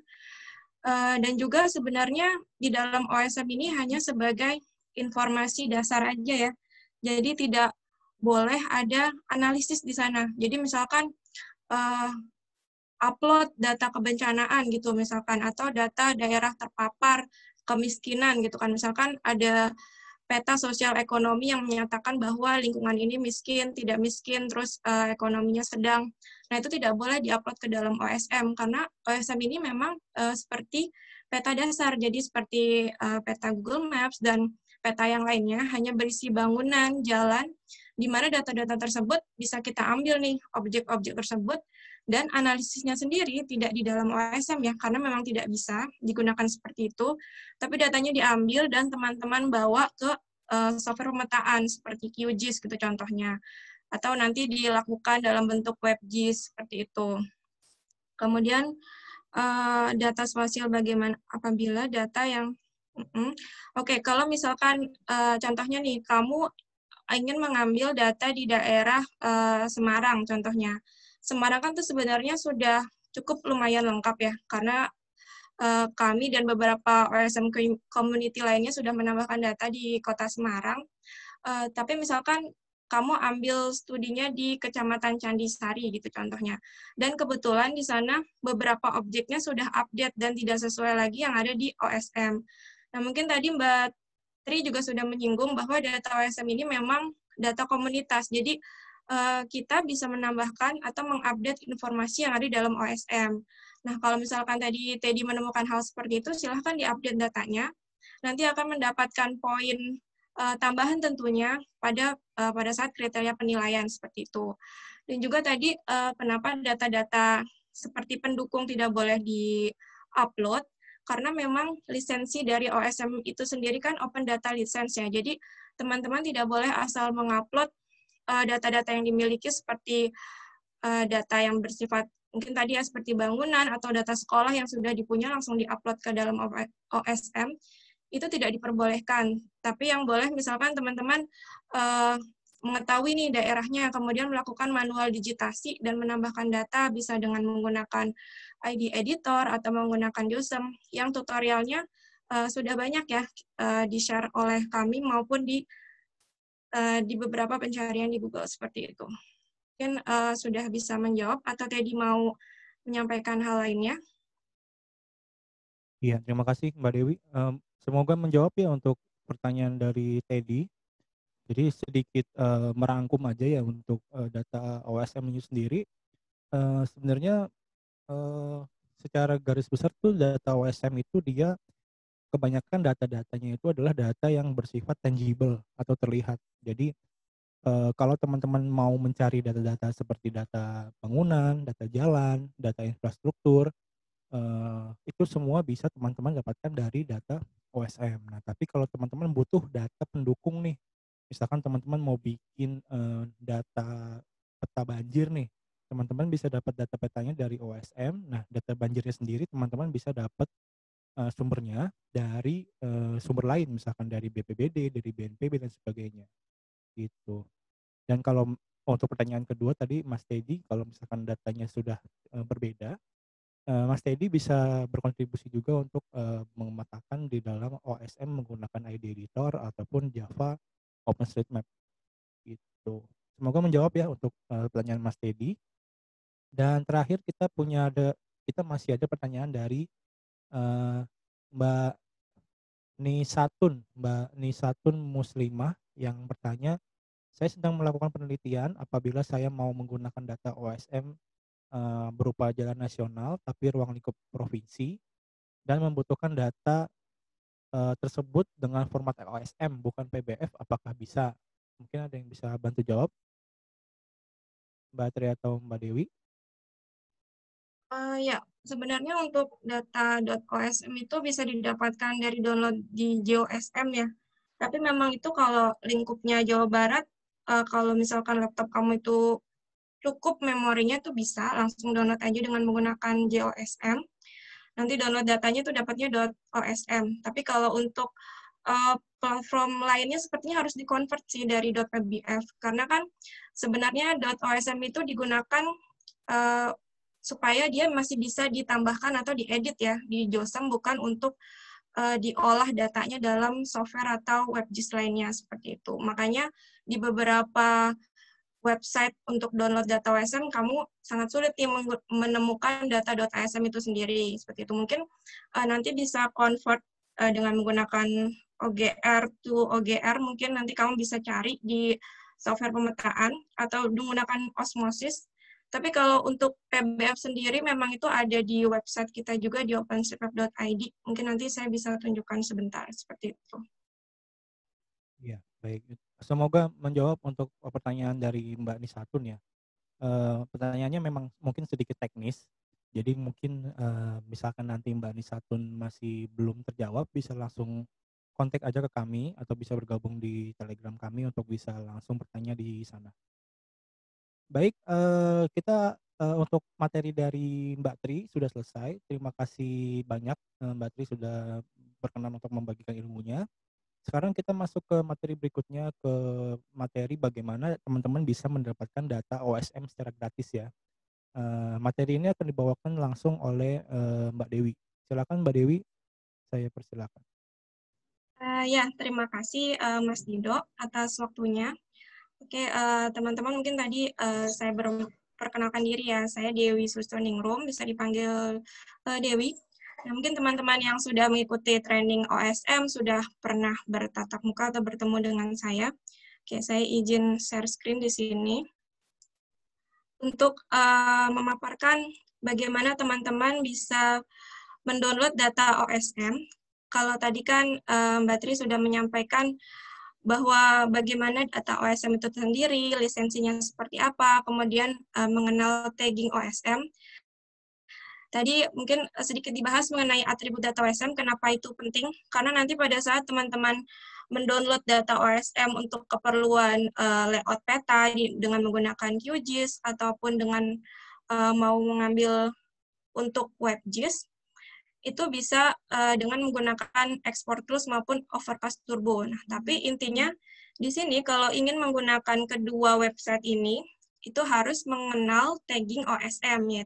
Tadi ya, terdiri dari tag dan juga tag yang terdiri dari key dan value data OSM, seperti itu.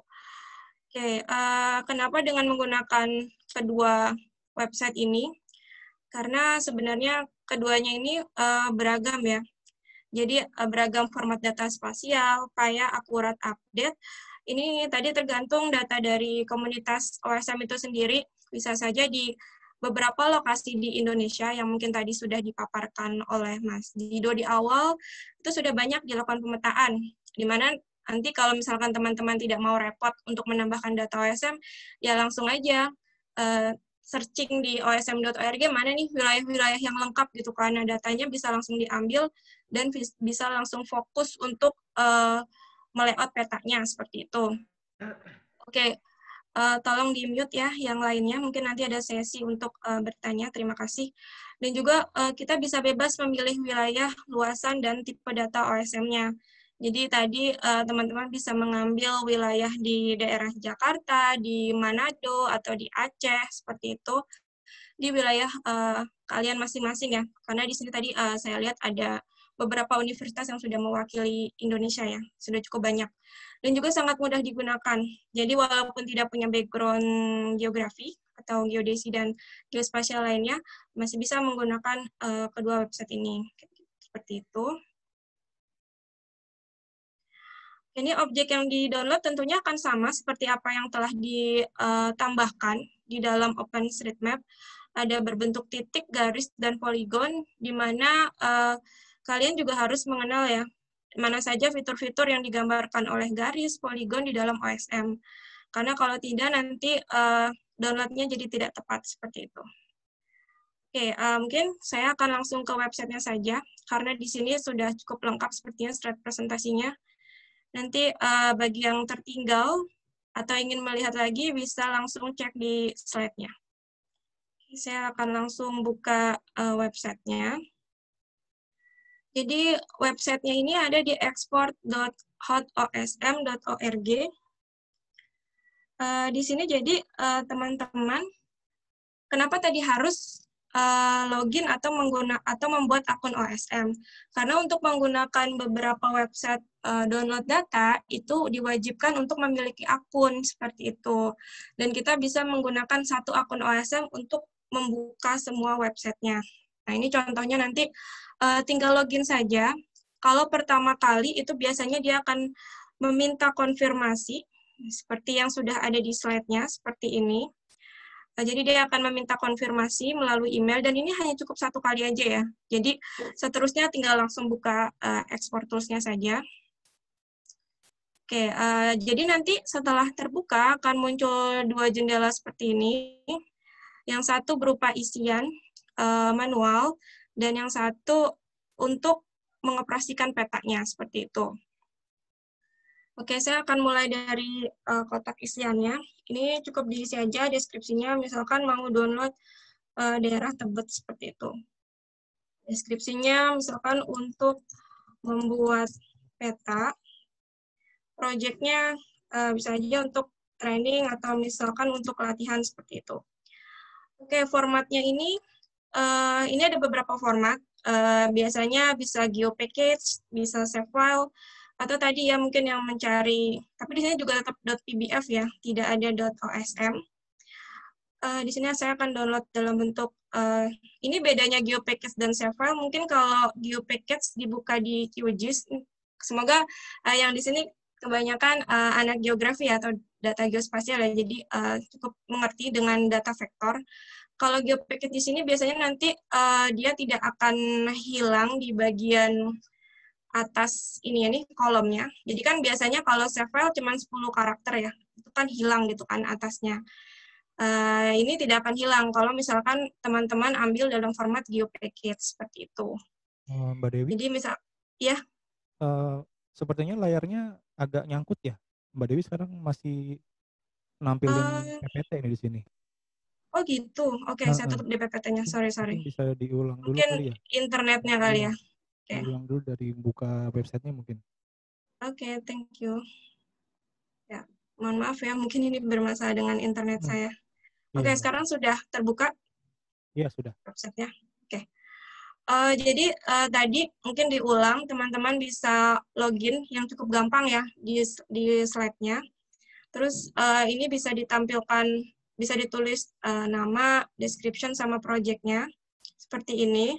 Oke, saya langsung ke bagian peta. Untuk bagian peta, teman-teman bisa langsung mencari nih, misalkan mau Jakarta, supaya mempermudah pencarian. Nah, ini bisa kita klik, misalkan mau spesifik ke Jakarta Selatan. Di sini tampil warna biru kan ya. Nah, kalau tampil warna biru seperti ini, dia menggambarkan daerah yang akan di-download datanya. Gitu. Nah, misalkan setelah kita cari, nah ternyata wilayahnya cukup besar nih, saya hanya mau membuat peta di daerah Tebet gitu kan misalkan. Ini bisa dihapus search-nya, disilang saja. Nah, ini bisa juga dilakukan manual nih, seperti ini, pencarian manual. Atau langsung juga bisa diklik Tebet. Biasanya dia akan muncul. Ini. Oke. Nah, kalau sudah, yang kedua ini box. Jadi teman-teman bisa gambar dalam bentuk kotak. Ini tinggal diklik saja. Kalau salah, diklik silangnya ya. Terus diklik, kemudian diarahkan seperti ini. Setiap ada kotak biru, itu menandakan apa? Wilayah yang akan di-download, seperti itu. Sepertinya box masih kurang cukup menggambarkan wilayah yang akan saya download. Saya nggak jadi pakai box, kita pakai yang draw tools-nya. Kalau draw tools ini bisa mengikuti arah jalan gitu ya. Misalkan saya ingin mendownload di daerah Jalan Tebet Timur Barat seperti itu. Ini bisa menggunakan fitur yang draw tools kayak gini. Atau saya mau menggunakan this view. Kalau this view ini tampilan peta yang ada pada saat ini kayak gitu. Jadi ini sudah ada 1, 2, 3, 4, dan yang terakhir import. Nah, mungkin ini teman-teman akan suka. Jadi kalau import ini kita bisa mengambil daerah atau wilayah atau data OSM berdasarkan administrasi yang kita punya. Tapi syaratnya apa? Harus formatnya GeoJSON. Ada yang sudah mengenal GeoJSON? Oke, kalau belum, mungkin kenalnya save file, atau tadi GeoPackage, atau yang lainnya, atau KML gitu. Nah, itu kita bisa ke QGIS. Nanti di QGIS ini, teman-teman bisa save as, terus ada namanya GeoJSON di sini. Oke. Langsung aja ya, di save, seperti itu. Ini GeoJSON, juga syaratnya harus single object ya. Jadi harus terdiri dari benar-benar satu. Nah, ini kan kalau dilihat, ini kelihatan nggak layar QGIS saya di masih ekspor tool Mbak Dewi. Aduh, kenapa ya? Oke, baiklah. Jadi contohnya itu, oke, saya stop screen dulu. Ini saya nggak tahu kenapa bermasalah seperti ini. Nyangkut mungkin. Ya, mungkin. Nyangkut di mana ya? Oke, Nah, sudah nih. jadi sudah. Oke, Ya, nanti sudah. saya stop screen aja deh kalau misalkan mau ganti-ganti window. Oke, di sini jadi contohnya tadi GeoJSON bisa di save as. Mungkin di sini punyanya kan data save file ya, misalkan Tebet save file gitu. Nah, itu bisa di-save as GeoJSON di sini, di QGIS-nya. Syaratnya itu berikutnya harus ada single fitur, atau fiturnya ini cuma satu nih, seperti ini. Data atributnya cuma satu. Karena kalau data atributnya di sini ada 10, misalkan kamu punya batas adminnya Kecamatan Tebet yang terdiri dari kelurahan nih di sini.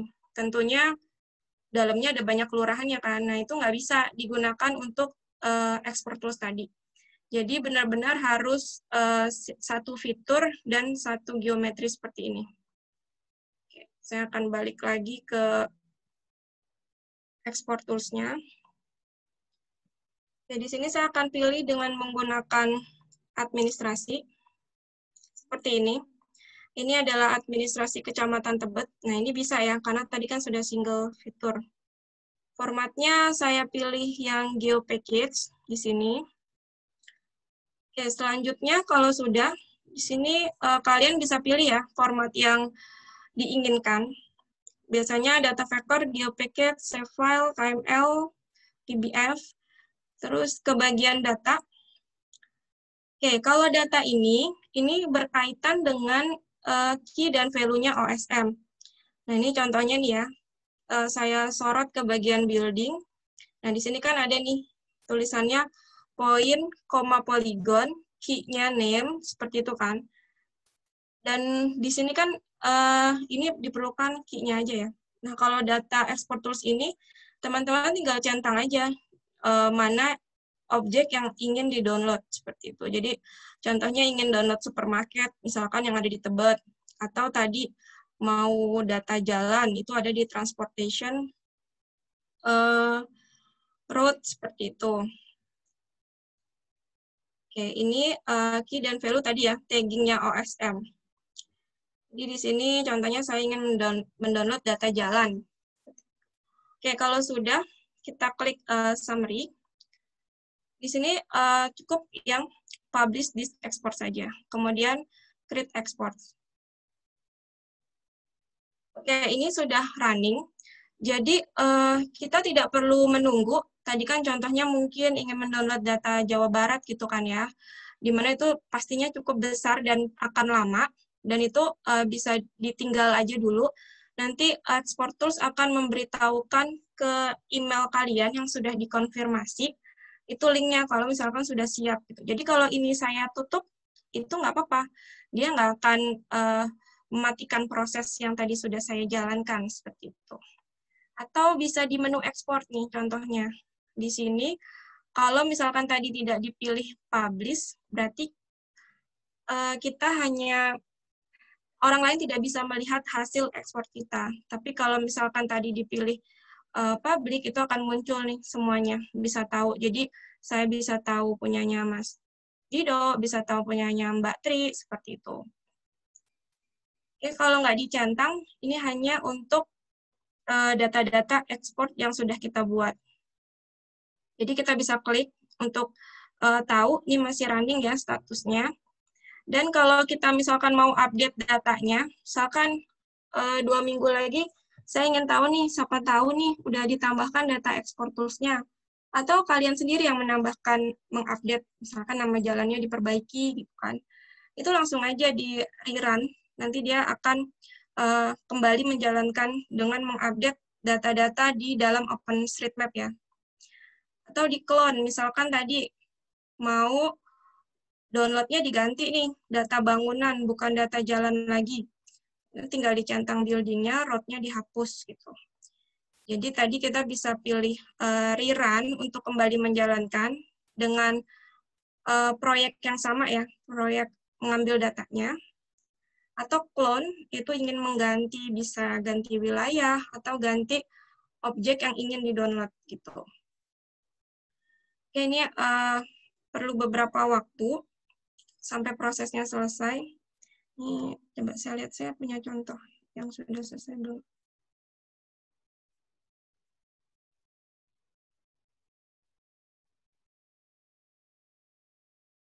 Oke, kalau sudah nanti tulisannya akan komplit. Dan di sini kita bisa download nih. Ini dalam bentuk SAP ya. Ini bukan yang tadi ya. Seperti ini sudah terlalu lama. Jadi kalau sudah terlalu lama, itu nanti ini kan sudah 12 Maret 2020 ya. Jadi sudah dihapus oleh server export tools-nya karena untuk menyimpan beberapa space ya di dalam server ini gitu. Nah, nanti intinya kalau sudah selesai atau akan muncul link seperti ini dan teman-teman tinggal klik dan bisa di-download.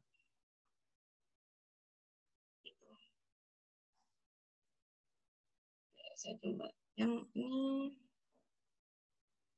Nah, seperti ini. Nanti bisa di-save dan ini nanti bisa dibuka di dalam software pemetaan, bisa contohnya QGIS ya. Dan nanti dia akan terdiri dari poin, poligon, dan line di sini. Kita tinggal dibuka aja ya di QGIS gitu. Oke, tadi export tools-nya sudah selesai dan saya akan beranjak ke yang kedua, yaitu dengan menggunakan Overpass Turbo. Kalau Overpass Turbo di sini, ini tidak perlu login ke dalam akunnya OSM. Kita cukup pakai saja langsung. Bedanya apa? Dia sama-sama untuk mendapatkan data OSM yang telah teman-teman tambahkan ya. Jadi misalkan kalau JOSM kan dipakai untuk kita masih mengedit atau kita masih menambahkan data. Nah, kalau di sini benar-benar kita ingin mengambil hasil dari pemetaan itu gitu. Bahasa gampangnya dari Export Tool dan Overpass Turbo, kita ingin mengambil hasil pemetaannya. Oke, kalau Overpass Turbo ini, jadi dia ini sebenarnya menggunakan query Overpass API ya. Mungkin terlalu teknis ya. Jadi intinya kita mendownload datanya, data OSM, syaratnya kita harus tahu nih key dan value-nya itu seperti apa gitu.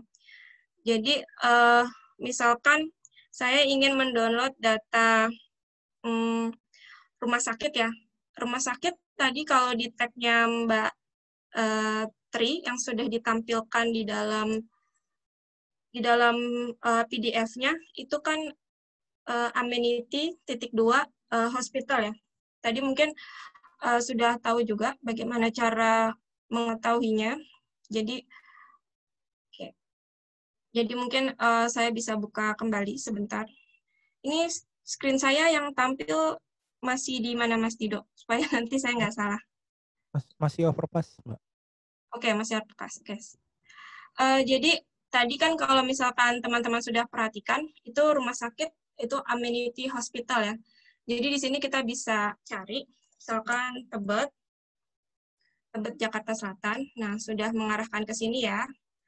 Oke, setelah itu, setelah kita lakukan pencarian wilayahnya, itu kita klik yang manually select box untuk memilih lokasi yang lebih spesifik. Caranya sama ya, seperti export tools tadi. Cuman di sini benar-benar lebih simple mungkin ya, tampilannya. Oke. Nah, kalau sudah seperti ini, kita sudah tahu nih wilayah yang ingin di-download datanya. Atau mungkin saya bisa lebih memperbesar. Oke, kalau sudah, saya sudah ambil datanya, kita klik wizard. Wizard di sini fungsinya untuk menambahkan query tadi ya. Kalau di export tools kan, kita bisa langsung klik aja nih hospital itu. Nah, kalau ini harus diketik nih, amenity sama dengan hospital. Seperti ini. Dan misalkan kita tipenya tidak mau, maksudnya saya ingin mengambil amenity hospital baik titik maupun poligon seperti itu. Jadi cukup amenity sama dengan hospital saja, dan baru diklik yang build and run query. Di sini dia akan menjalankan hasilnya, dan langsung tampil ya, di sini ada sekitar 226 node ya. Nah, di sini kan sepertinya bentuknya poligon semua nih, jadi ada 22 objek, sekitar di bawahnya ada keterangan. Oke, kalau saya klik di sini, ada keterangannya. Jadi ini Chengset yang tadi sudah dijelaskan oleh Mbak Tri di awal, di websitenya wsm.org. ada akses roof. Nah, ini jadi teman-teman harus tahu nih, kalau akses ini kan key, yes ini berupa value seperti itu. Nah, ini juga nanti mungkin kalau yang menggunakan WebGIS bisa menampilkan pop-up-nya ya, seperti ini juga nih. Misalkan pop-up-nya mau fokus jalan dan nama rumah sakitnya gitu kan. Tinggal diambil name sama address full-nya Jalan Dr. Sarjo nomor 120 kayak gitu. Ini hasil data Hot in Aware Survey tahun 2017. Jadi mungkin yang tertarik dengan data COVID gitu kan, itu bisa mengambil fasilitas-fasilitas rumah sakit yang ada di DKI Jakarta misalkan, seperti itu. Nah ini kalau sudah ada hasilnya seperti ini, berwarna ungu atau pink ya di sini, gimana caranya download datanya? Kita klik export, kemudian kita klik yang bagian download. Nah kalau di sini saya mungkin mau ambil yang GeoJSON ya, diklik. Oke, kalau sudah, ini kita bisa simpan misalkan RS Tebet. Oke.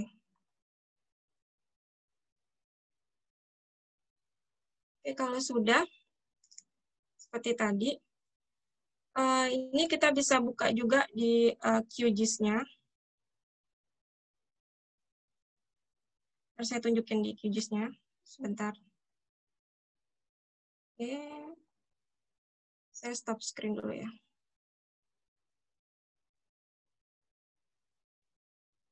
Nanti QGIS-nya ini hasilnya akan seperti ini nih. Yang kecil-kecil ini adalah data rumah sakitnya. Dan nanti kalau dibuka, dia hasilnya sudah seperti ini ya. Ini hasil dengan menggunakan Overpass Turbo tadi. Nah ini biasanya kalau mengambil data dalam bentuk GeoJSON, dia nama kolomnya itu tidak terpotong 10 karakter ya. Kalau save file kan terpotong 10 karakter ya. Ini enggak. Jadi dia masih dalam bentuk yang sama dengan yang ditambahkan dalam OSM building .2 condition gitu misalkan. Oke, seperti itu contohnya. Jadi nanti teman-teman bisa ambil datanya dan bisa di-download ke dalam ini ya, yang bisa dibuka di software pemetaan, baik QGIS maupun nanti kalau pilih ada yang web mapping. Karena kan kalau desktop kita mewajibkannya menggunakan QGIS saja. Oke, mungkin berikutnya saya akan menampilkan data kalau misalkan berminat membuat pemetaannya di Semarang atau di Surabaya atau di DKI Jakarta. Itu datanya sebenarnya sudah lengkap, tapi tergantung juga ya, teman-teman ingin menampilkan visualisasi peta dalam bentuk objek apa nih. Jadi di sini ada di openstreetmap.id, data pemetaan hot PDC, seperti itu. Di sini sudah tampil kan ya website saya. Oke, kalau begitu teman-teman bisa download di sini, Surabaya misalkan.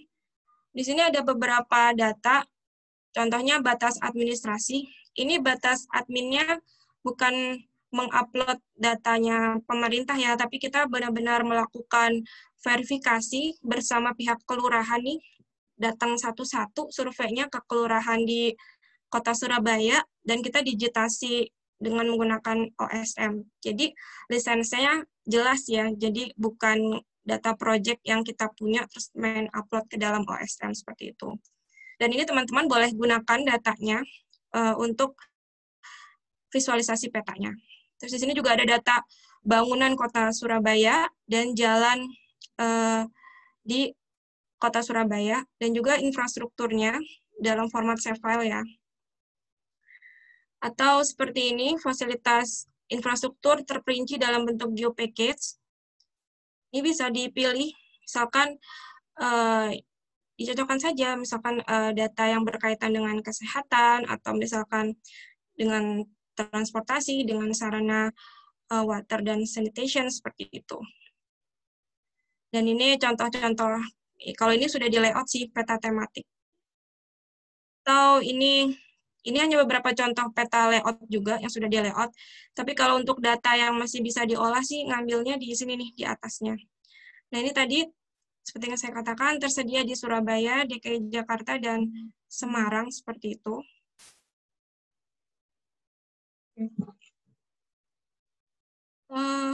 Tadi mungkin saya ingin menjawab juga, tadi tutorial ya. Jadi kalau di websitenya openstreetmap.id, ini bukan hanya ada Lokavista saja ya, yang untuk bisa teman-teman ambil sumbernya, tapi juga bisa ada tutorial di sini. Mungkin tadi ada yang menanyakan bagaimana tutorial menggunakan OSM, atau misalkan tutorial QGIS, gitu, ini ada di sini. Atau teman-teman juga bisa langsung ke websitenya QGIS.org ya, di situ juga mereka sudah sangat lengkap sharing semua tentang QGIS, karena itulah enaknya open source, kita gampang banget mendapatkan modul yang kita butuhkan, gitu. Atau ada di FAQ juga, di bagian pertanyaan nomor 6, nanti di klik saja kalau ingin menggunakan tutorial tentang apa. Tapi intinya kita tidak memberikan tutorial tentang bagaimana menampilkan visualisasi, misalkan dengan WebGIS tertentu, leaflet, open layer, dan lain-lain, atau dengan QGIS. Kita ingin teman-teman mengeksplor sendiri apa yang dibutuhkan, seperti itu. Ya mungkin sekian dari saya kembalikan ke Mas Dido, terima kasih. Ya, baik, terima kasih Mbak Dewi atas informasinya. Jadi dari mulai tadi awal kita mulai publikasi Lokavista, sudah mulai teman-teman bisa melihat kira-kira syarat-syaratnya apa aja sih, dan ternyata di dalam syaratnya itu teman-teman wajib paham mengenai penggunaan OSM ya. Terus juga setelah itu teman-teman juga belajar mengenai apa itu OSM, kemudian bagaimana cara memetakannya, terutama konsep tag, di mana konsep tag itu cukup penting karena dengan teman-teman mengetahui konsep tag, simpelnya konsep tag itu kalau teman-teman dari geografi atau teman-teman dari keilmuan kebumian, teman-teman mungkin familiar dengan attribute table. Nah, jadi konsep key dan value itu adalah secara nggak langsung tuh dia menggambarkan atribut tabel di dalam sebuah data, misalkan data shapefile. Nah, teman-teman wajib mengetahui sistem tag di dalam OSM karena nanti teman-teman butuh tag itu untuk bisa dipakai dalam mendownload data yang teman-teman butuhkan, gitu. Kemudian sekarang ada pertanyaan juga nih dari Ilham Nugraha, ada pertanyaan, apakah data OSM menyediakan data tutupan lahan? Terima kasih. Di OSM sendiri ini dia juga menyediakan tutupan lahan, tapi kembali lagi untuk ketersediaannya itu sangat tergantung dari keaktifan komunitas lokal atau pemeta-pemeta lokal yang ada di berbagai wilayah. Jadi bisa jadi di provinsi A itu ada, di provinsi B tidak ada. Seperti itu ya, Ilham Nugraha, semoga bisa menjawab. Kemudian kita masih ada waktu sekitar 15 menit lagi sebelum kita tutup webinar hari ini. Kita akan tutup webinar hari ini dengan sesi demonstrasi bagaimana teman-teman yang tertarik untuk berkompetisi dalam Lokavista ini, teman-teman bisa belajar bagaimana cara mengisi formulir registrasi yang akan dibawakan juga oleh Mbak Dewi. Seperti itu ya. Silakan Mbak Dewi, mungkin bisa ambil alih, silakan. Oke. Jadi mungkin sebelum ke sesi registrasi, ini saya mau sharing juga mengenai data per provinsi di Indonesia. Itu biasanya sudah diperbarui seperti ini. Jadi misalkan di Aceh, tapi dalam formatnya PBF saja ya. Jadi nanti teman-teman kalau misalkan mau convert ke dalam bentuk lainnya bisa cari sendiri konverternya, misalkan mau ke GeoJSON atau ke GeoPackage atau ke Shapefile seperti itu. Dan ini diperbaharui per bulan, jadi silakan saja dilihat-lihat dulu nih per provinsinya, sudah lengkap apa belum, seperti itu. Oke, tadi ingin demo mengenai form registrasinya. Teman-teman bisa menemukannya, kalau misalkan lupa linknya, cukup pergi ke openstreetmap.id, kemudian di sini di breakdown saja Lokavistanya, ada registrasi Lokavista. Kalau kita klik, ya, di sini jadi nanti teman-teman harus dipastikan mengetahui dulu ya di openstreetmap.id/lokavista seperti itu, supaya tidak supaya tepat dalam melakukan pendaftaran.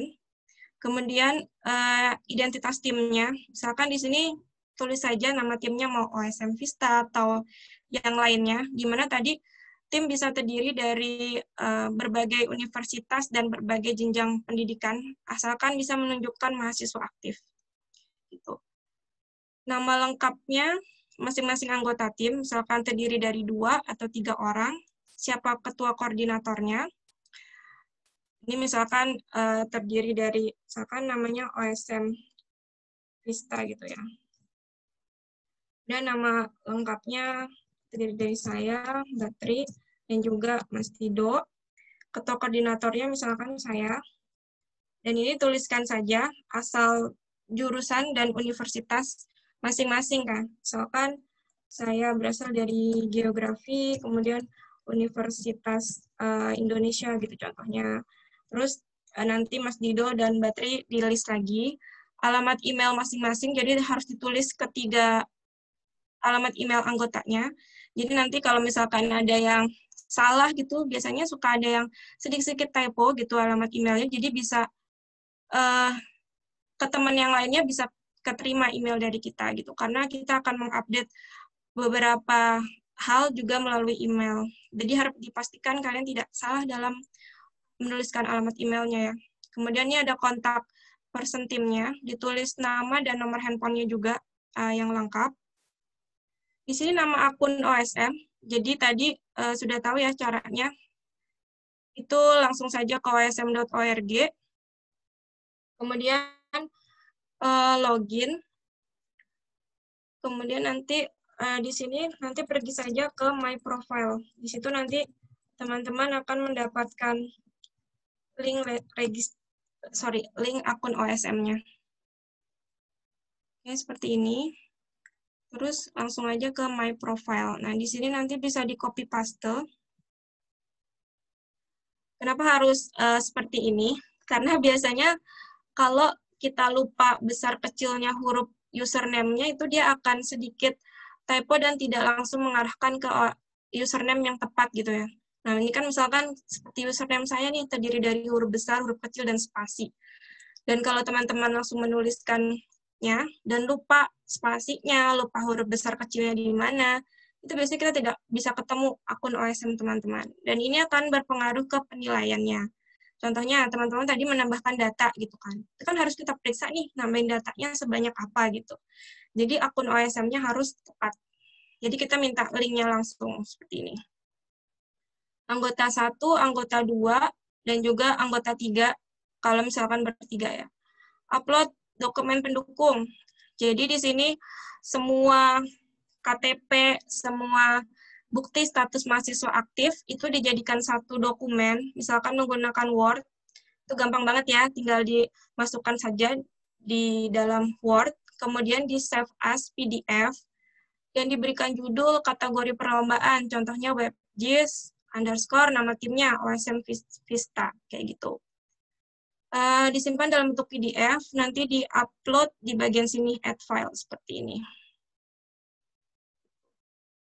Ini contohnya, jadi ini misalkan di UI ya, sepertinya buka Siak NG, kemudian di sini kan kalau teman-teman login dengan menggunakan website tersebut, biasanya kelihatan nih status akademisnya. Sini kan masih kelihatan nih, status akademis aktif kayak gitu. Jadi kita perlu tahu nih, teman-teman beneran masih mahasiswa aktif atau bukan. Seperti tadi misalkan yang tanyakan ya, udah di wisuda, udah di sidang atau belum di wisuda. Kalau memang status kamu masih aktif di universitas tersebut, tentunya kamu masih boleh berpartisipasi dalam Lokavista, seperti itu. Oke, ini sepertinya jelas ya, sini karena sudah ada contohnya. Yang berikutnya silahkan lampirkan bukti screenshot masing-masing anggota tim yang telah memfollow akun IG. Nah, biasanya kan kalau yang sekarang nih suka bermain IG ya, jadi ini tentunya sangat mudah sekali. Tinggal digabung juga, misalkan tadi IG-nya saya, kemudian IG-nya Mbak Tri, Mas Dido, itu dijadikan satu yang menyatakan sudah follow akunnya hotosm.id. Nah, ini kita bukan cari followers ya, jadi memang kita sering juga mengupdate berita-berita tentang Lokavista di situ, jadi kami tidak ingin teman-teman tertinggal dengan tahapan-tahapannya tersebut gitu. Ini ada abstraksi ide, ini ada judul atau ide mapping design. Jadi contohnya misalkan ingin membuat tadi ya peta bangunan yang terdampak bencana di Palu misalkan. Seperti tadi yang likuifaksi di awal, kategorinya misalkan disaster response. Terus kategorinya saya mau buat desktop aja gitu. Tuliskan cakupannya wilayahnya misalkan tadi di Balaroa, Palu gitu. Ini hanya dari mana kamu dapatkan informasi kegiatan Lokavista, misalkan dari Instagram. Ini hanya kamu persetujuan saja dan silakan diklik submit seperti itu. Ya, mungkin sudah Mas Dido tadi demonstrasi mengenai registrasinya dan harap dipastikan koneksi internetnya juga sebelum klik submit. Dan kamu sepertinya harus login dulu ya dengan menggunakan Gmail karena ada mengupload dokumen di sini. Ya. Saya kembalikan lagi ke Mas Dido, terima kasih. Oke, terima kasih banyak ya Mbak Dewi atas penjelasannya. Ini kita akan buka untuk sesi Q&A yang terakhir sebelum kita tutup acara kita di pukul 3 sore. Silakan bagi yang mau bertanya bisa langsung berbicara saja lewat mikrofonnya atau bisa bertanya di dalam kolom chat. Di sini ada pertanyaan dari Arya Dani Lesmana. Dia bertanya, apakah ada batasan minimal data OSM yang kita pakai? Itu kira-kira berapa persen atau berapa banyak untuk peta kita? Saya mau coba langsung jawab. Untuk batasan minimalnya itu untuk daftar data yang digunakan minimal ada satu data dari OSM. Jadi misalkan teman-teman dalam analisis petanya, teman-teman menggunakan empat jenis data. Nah, dari keempat jenis data itu minimal harus ada satu data yang bersumber dari OSM gitu. Dan misalkan 3 data lainnya berasal dari data non OSM itu sangat diperbolehkan sebagai data pendukung bagi peta teman-teman sekalian. Seperti itu ya. Semoga menjawab untuk Arya ya. Ya, mungkin Kemudian mau ya, menambahkan sedikit, ya maaf. Jadi kita sebenarnya tidak ada berapa persen atau berapa banyaknya, yang penting teman-teman menggunakan data OSM. Misalkan kalau cuma satu pun dan data pendukungnya batas administrasi dan lain-lainnya misalkan di luar data OSM, ya itu sebenarnya nggak apa-apa. Tapi itu memang nanti tergantung penilaiannya saja, karena tadi kan ada beberapa kategori ya. Ada output, ada data OSM juga, terus ada kerumitan, itu nanti akan kita kompilasi dalam penilaian tersebut. Dan kalau ada yang lain dengan menggunakan data yang lebih banyak, ya bisa jadi nanti nilainya lebih tinggi. Tapi kalau ide kamu menarik, bisa jadi ide kamu yang menang, kayak gitu. Jadi kita memang kompilasi di kategori penilaiannya. Gitu. Jadi memang tidak ada batasan dari kita. betul. Terima kasih tambahannya Mbak Dewi. Jadi seperti itu ya teman-teman. Silakan masih dibuka untuk kesempatan bertanya bagi teman-teman lain. Oke, terima kasih Kak. Iya, sama-sama Arya Dani. Silakan bagi teman-teman lain yang masih belum jelas mengenai perlombaan ini seperti apa, silakan tanyakan. Kita masih ada waktu beberapa menit lagi.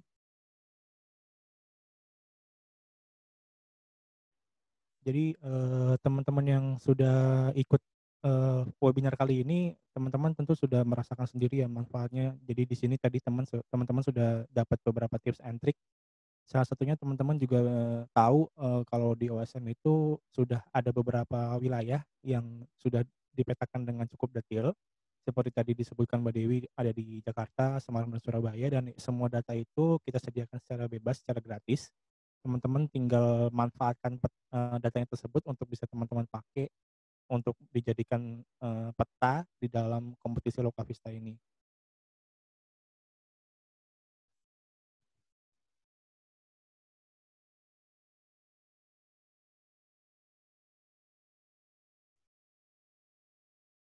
Ya, ada pertanyaan lebih lanjut dari Teddy Tiandi, apabila ingin bertanya lebih lanjut ke depannya bagaimana Kak? Ya, di website kami itu ada join Telegram ya. Nah, jadi teman-teman kalau misalnya ada pertanyaan lebih lanjut di luar sesi ini, teman-teman bisa join ke Telegram kami, tinggal search aja kalau nggak Lokavista, terus join. Nah, di situ teman-teman bisa nanya bebas. Kalau mau cari langsung di Telegram, carinya Lokavista. Pak Lokavista tanpa 2020 ya, Lokavista aja.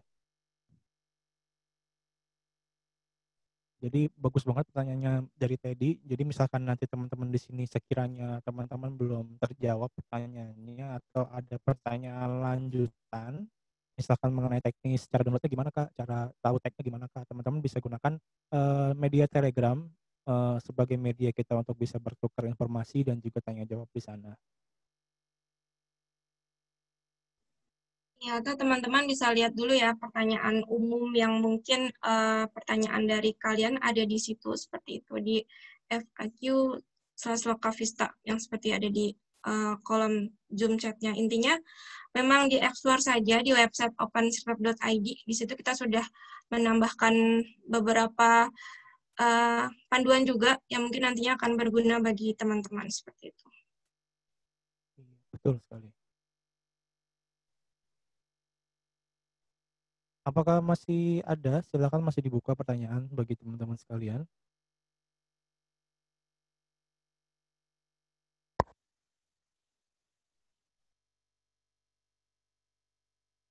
Buat yang mau tahu info lebih lanjut mengenai kegiatan ini, teman-teman bisa langsung follow aja ke sosial media kita.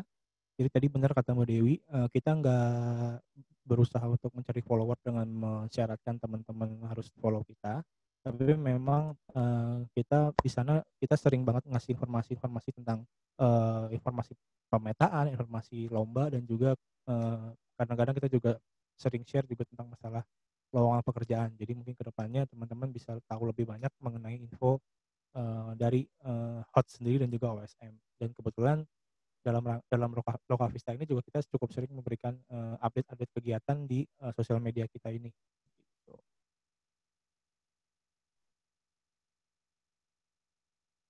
Oke, terakhir saya tanya lagi, apakah masih ada teman-teman yang ingin bertanya, baik lewat kolom chat maupun lewat bertanya langsung, silakan. Jadi dipastikan yang di sini jangan lupa registrasi ya bareng timnya. Itu masih kita tunggu sampai seminggu ini ya Mas Dido ya batasnya ya. Iya, Jadi betul. untuk melakukan registrasi itu di registrasi juga cukup mudah ya, masih pertanyaan-pertanyaan dasar saja. Dan nanti setelah registrasi bisa langsung dipersiapkan mungkin karya akhirnya dan tadi deskripsi yang sudah diminta pada tahap submission-nya seperti itu. Jadi ya jangan dirasa sulit ya, karena memang menurut saya ini simpel banget. Jadi memang kita hanya bikin peta dengan memanfaatkan data OSM, di mana itu bisa mendukung tema-tema yang tadi sudah disampaikan di awal seperti itu. Ya, betul sekali. Jadi simple banget, tinggal bikin peta, teman-teman lombakan, dan siapa tahu teman-teman bisa dapat hadiah belasan juta dari kami. Gitu.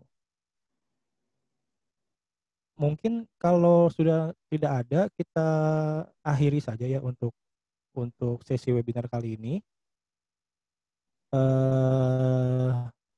Sekali lagi terima kasih banyak teman-teman dari berbagai kampus di Indonesia, dari Sumatera hingga sampai ke Sulawesi. Sepertinya kemarin ada yang daftar. Terima kasih banyak sudah hadir dalam sesi webinar kita hari ini. Kami tunggu untuk keikutsertaan teman-teman dalam kompetisi ini. Silakan dipikirkan idenya, dimatangkan idenya, dan segera mendaftar. Dan kita tunggu karya teman-teman yang terbaik dari teman-teman supaya teman-teman bisa memenangkan hadiah dari Lokavista ini. Mungkin itu saja dari kami. Saya mewakili Mbak Tri dan juga Mbak Dewi. Mohon maaf kalau misalkan ada kesalahan dalam penyampaian webinar kali ini. Selamat sore dan assalamualaikum warahmatullahi wabarakatuh. Terima kasih teman-teman. Terima kasih semuanya. Assalamualaikum warahmatullahi wabarakatuh. Terima Terima kasih, kasih Kak. teman-teman. Waalaikumsalam warahmatullahi wabarakatuh. Iya, sama-sama. Terima kasih. Waalaikumsalam.